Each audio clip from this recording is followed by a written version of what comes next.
5 তারিখে চলে যাওয়ার পরে ক্ষমতার উৎস কি? 5 তারিখে চলে যাওয়ার পরেই ক্ষমতার উৎস জনগণ। আমি মনে করি দিস পাওয়ার ইনক্লুডস 2 ক্যাটাগরিজ পাওয়ার। একটা হলো অ্যামেন্ডিং পাওয়ার, আর একটা হলো কনস্টিটিউয়েন্ট পাওয়ার।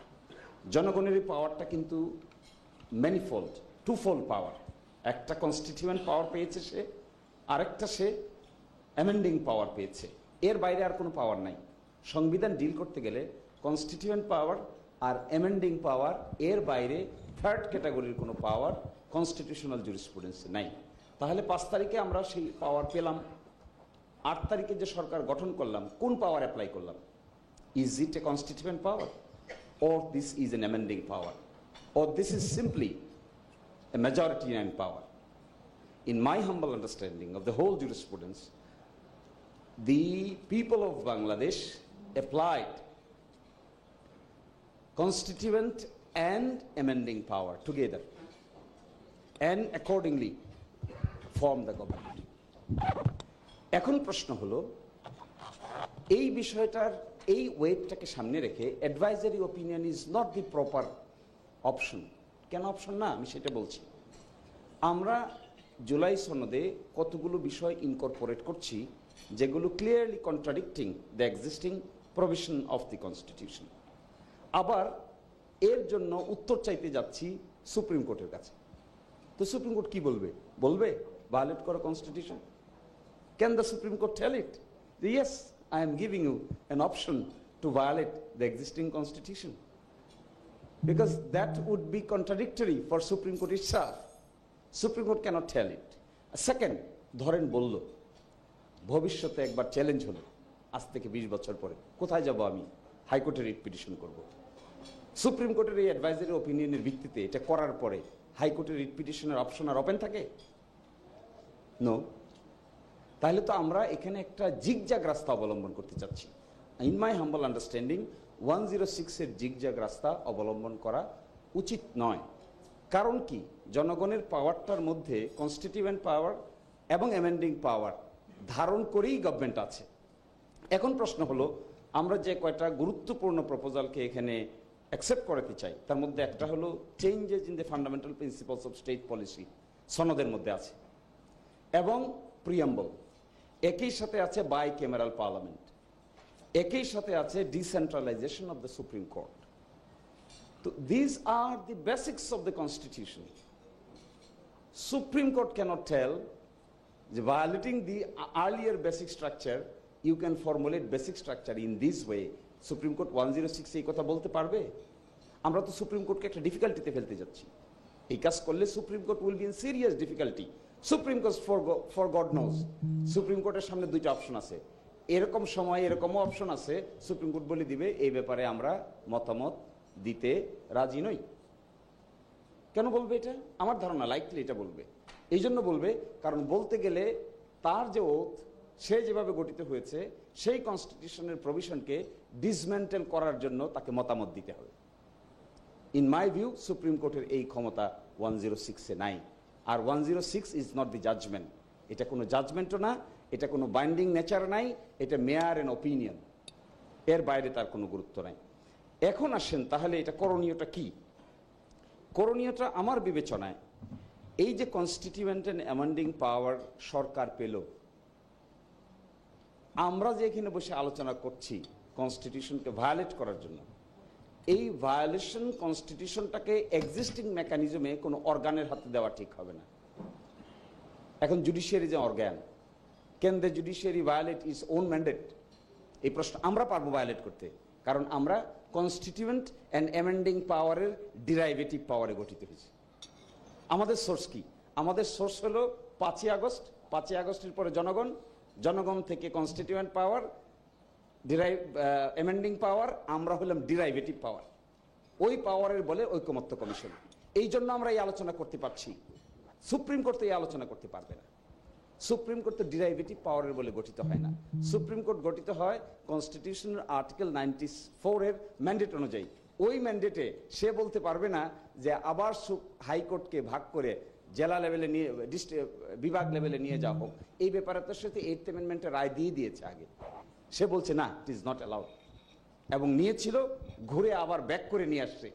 এখন যদি আমরা এই কথা বলি তাহলে it would not be proper. Supreme কোর্টকে তো আমরা ডিফিকাল্টিতে ফেলে দিব। সুপ্রিম কোর্ট বলেই দিতে পারে যে এই ব্যাপারে আমরা 8th অ্যামেন্ডমেন্টের যে রায় দিয়েছি 106 অধীনে ওর কন্ট্রাডিক্টরি কোনো অপিনিয়ন আমরা দিতে পারবো না। তখন কি দাঁড়াবে? কিন্তু আমরা পারবো এই কন্ট্রাডিক্টরি অপিনিয়ন দিতে, কারণ আমরা সোর্সটা ডিফারেন্ট, সুপ্রিম কোর্টের সোর্সটা ডিফারেন্ট।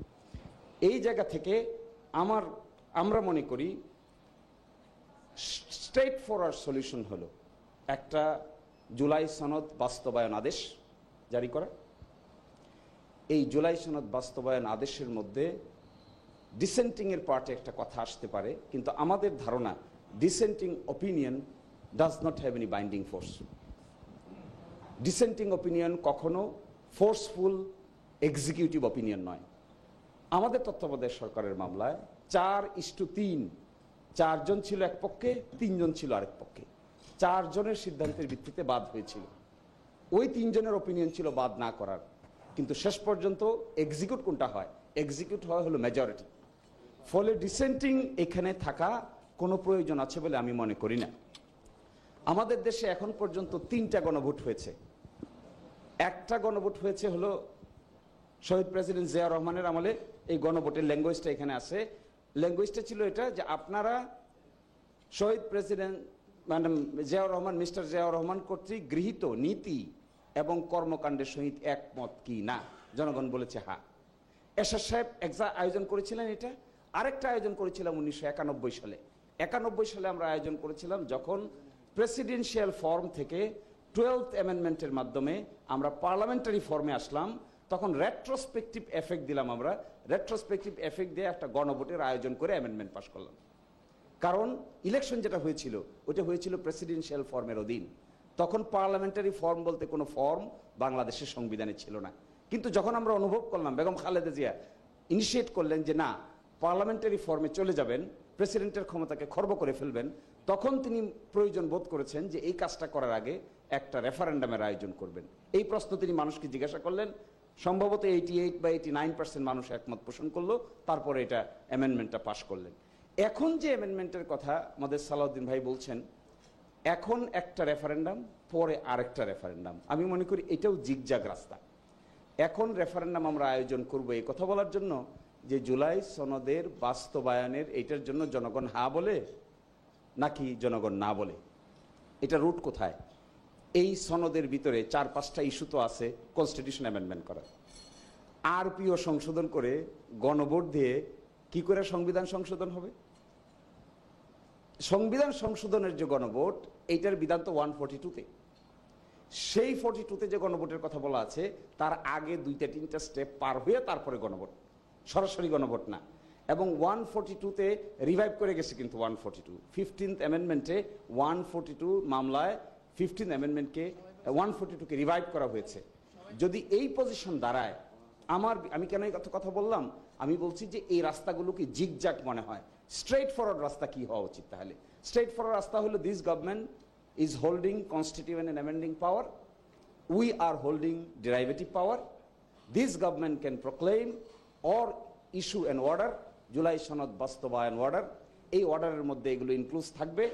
এখানেই নির্বাচনের কথাও বলা থাকবে, এখানেই দ্বিকক্ষ বিশিষ্ট পার্লামেন্টের কথাও বলা থাকবে, এখানেই হাইকোর্ট ডিভিশন 6 জায়গায় চলে যাবে এটা বলা থাকবে, এখানেই ডেপুটি স্পিকার হবে বিরোধী দল থেকে এই কথা বলা থাকবে, এখানেই বলা থাকবে 10 বছরের বেশি কি প্রাইম মিনিস্টার হতে পারবে না, এখানেই বলা থাকবে উচ্চকক্ষ কিভাবে গঠিত হবে, নিম্নকক্ষ কিভাবে গঠিত হবে।